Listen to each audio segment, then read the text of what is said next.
The hustle and bustle of New York City, fast-paced jobs, kids, rent, can often stress us all out, but there is a simple solution to help fix that. All you have to do is open your front door. Sounds a little surprising, right? Well, you won't find the fix in a bottle. What you're looking at is nature.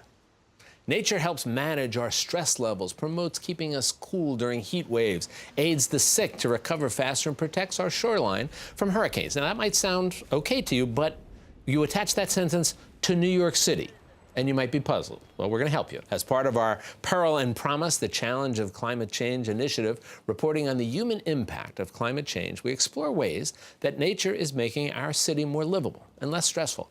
And here with that information, we're always delighted to have with us the Executive Director of the Nature Conservancy and frequent MetroFocus guest, Bill Ulfelder. Bill, always good to have you here. Thanks, Jack. It's always great to be here. I appreciate it. So let's start with the intro where I'm saying, okay, in the same sentence, nature, marvelous healing capacities, able to aid us in so many ways, and New York City. Do you find that people just don't see a connection there? I think too few people see the connection, and too few people understand just how valuable nature is in our lives. I mean, it is like both the medicine and the therapist that we all need leading these frantic, hectic New York lives. And the amount of benefits that it provides to people of all ages is really incredible. Let's talk about some of the specifics that I mentioned in the intro there, because again, it probably piqued some interest of some folks up there. So we talk about stress. Now, you're talking about New York City, you are talking about stress, and many people thrive on it. Many people have to endure it. Right. But how does nature then help us here in the city? Oh, there's so many ways. So first of all, the incidence of cardiovascular disease for people who have nature around them is considerably lower. Asthma rates are lower for people who have trees and nature around their homes. You mentioned in the introduction heat.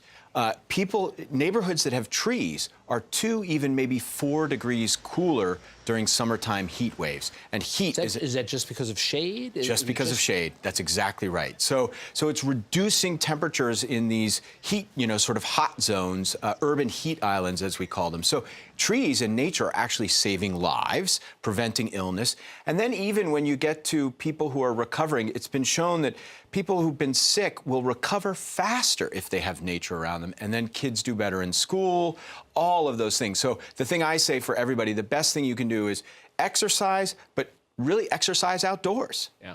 Let's come back to some of the specifics here. And trees, one thing. And you hear people refer to the concrete jungle, right? Which is not accurate.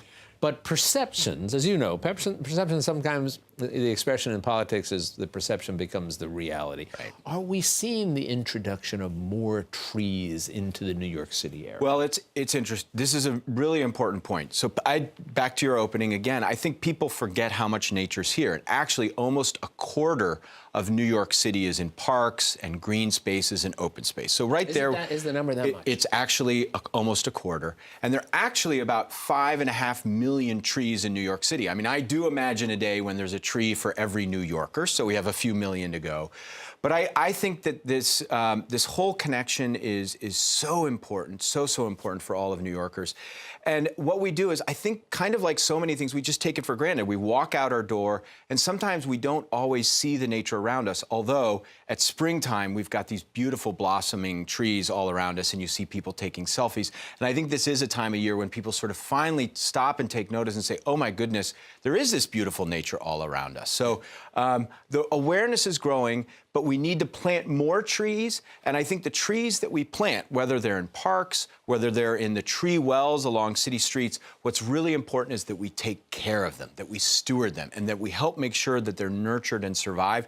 And so how neighbors and neighborhoods can come together to make that happen, I think that's really the key of the future of keeping New York green. How do viewers who are watching and listening to us now and saying, all right, trees, that's a key. Right. And I'd like to somehow get involved and somehow enhance and move that along. How would just ordinary citizens contribute? Well, there's a in some lot they fashion? can do. Great question. So one is, first of all, is actually pay attention to the trees that are around you. And people can adopt trees and tree wells. There's an organization called Trees New York City.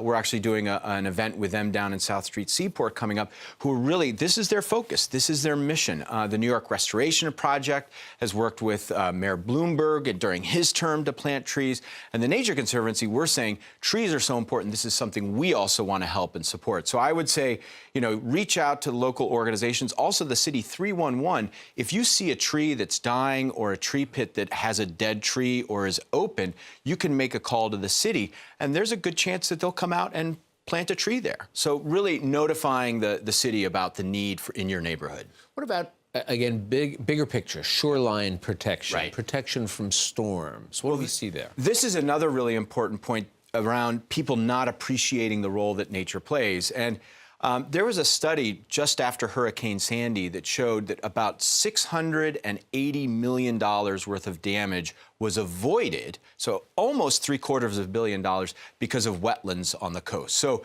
coastal forests, wetlands, parks, oyster reefs, mussel beds. Explain how all that works, how that provides protection. Right, these are the buffers. So in a climate-changing world, sea levels are rising, storm surge like Hurricane Sandy is only going to increase. And what we need is this buffer between that open ocean and us, 8.5 million New Yorkers.